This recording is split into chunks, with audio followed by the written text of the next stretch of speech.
Today, we're going to take a journey inside CECOT. It's the Center for the Confinement of Terrorism. But really, it's known as the largest and, well, the strictest prison on the entire planet. It was built as an extreme solution to a truly extreme problem. And we're about to see exactly what happens when a nation decides to wage an all-out war on crime. Think about that for a second. These are animals, not humans.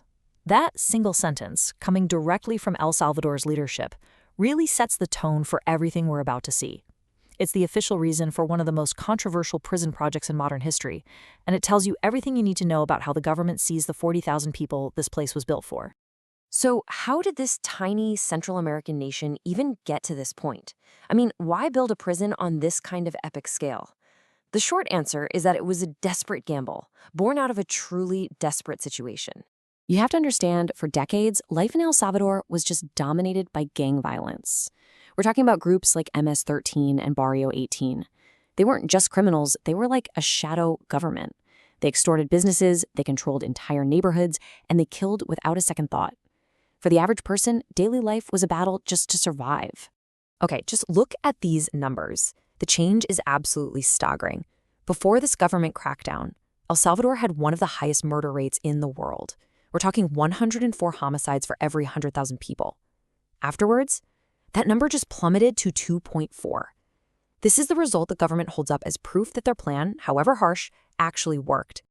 And this is how they did it. President Nayib Bukele declared a state of emergency, which led to this massive wave of arrests. Over 70,000 people, that's nearly 2% of the country's entire adult population, were rounded up in a little more than a year. And they were all headed to one place, the new mega prison. So you get 70,000 gang members off the street. That's one thing. But how do you keep them locked up? Well, CECOT wasn't just designed to prevent escape. It was designed to completely crush the very idea of it. The scale here is just mind-blowing. The whole place is surrounded by 9-meter-high concrete walls. On top of those, you've got electric fences pulsing with 15,000 volts. You've got 19 watchtowers, 600 soldiers constantly patrolling the outside, and signal jammers that create a 2-kilometer dead zone. No calls, no messages, no outside communication whatsoever. The control is just absolute. I mean, for a visitor to even get inside, it takes over an hour. You have to pass through multiple military checkpoints, give up everything you have on you, and then you go through this X-ray scan that's so detailed it can see your internal organs. It's designed to find absolutely anything an inmate might have swallowed or hidden. Once you finally make it through those gates, you're in a completely different world. And the goal inside CECOT, you quickly realize, isn't just to keep people locked up. It's to systematically break down the entire gang structure and the individual identities of every single person inside. Now, this is a huge part of the whole psychological strategy. Out on the streets, MS-13 and Barrio 18 were locked in this incredibly bloody war for territory.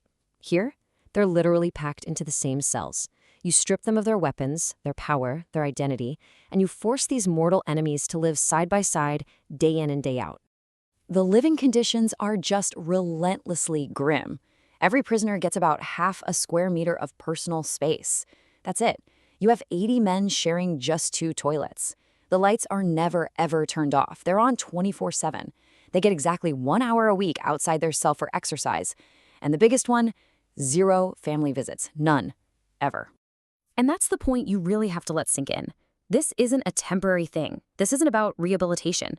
For the inmates of CECOT, this is the end of the road. There is no hope of parole. There's no contact with the outside world. This building was designed to be their permanent home, and for many, their tomb. But you know, amongst these tens of thousands of anonymous faces, we actually get to hear from one of them, a high-ranking inmate whose own story kind of gives a voice to the insane violence that led to this place even existing. His name is Marvin, but everybody knows him as Psycho, and his life of crime started when he was just a kid, 11 years old. By the time he was finally captured, he had spent decades as a leader inside one of El Salvador's most violent gangs. In a really rare moment of reflection, he actually admits the huge personal cost of the life he chose. He talks about how he could have had a different life, maybe in the United States with his family, but the path he took led him here instead. And he lost everyone and everything he cared about along the way. And then, the interviewer asks the one question that just cuts right to the heart of the violence that tore his country apart. The question just kind of hangs there in the air, a direct confrontation with the reality of his past. And his answer is just staggering. Not 5, not 10, perhaps more than 50. He says it almost like it's no big deal, explaining that, sometimes you just had to do it to secure territory for your gang. A whole lifetime of violence just boiled down to that one shocking number.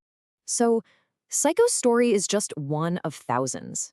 And while he and all the others like him are now off the streets, the way the government put them there has created this profound moral dilemma for El Salvador, and really for the whole world watching. See, here's the trade-off. The streets are safe, yes, but civil liberties have basically been thrown out the window. In the mad rush to arrest 70,000 people, it's pretty widely believed that some innocent people got swept up in the process. And with that strict no-contact policy, their families don't know where they are, if they're even alive, and there's no way for them to prove their innocence. And this brings us right back to the cold, hard reality of those numbers. You see an unprecedented drop in violence, a nation that has transformed from one of the world's most dangerous places to one of its safest. So the government's methods, as controversial as they are, have produced results that are simply impossible to ignore. Which leaves us with the ultimate question, right? El Salvador has found peace, but at what cost? Is locking up 2% of your adult population, knowing that some of them might be innocent, a justifiable price to pay for national safety? Is this a sustainable model for justice, or is it a temporary fix with a hidden human cost that's just too high? The world is watching to see what happens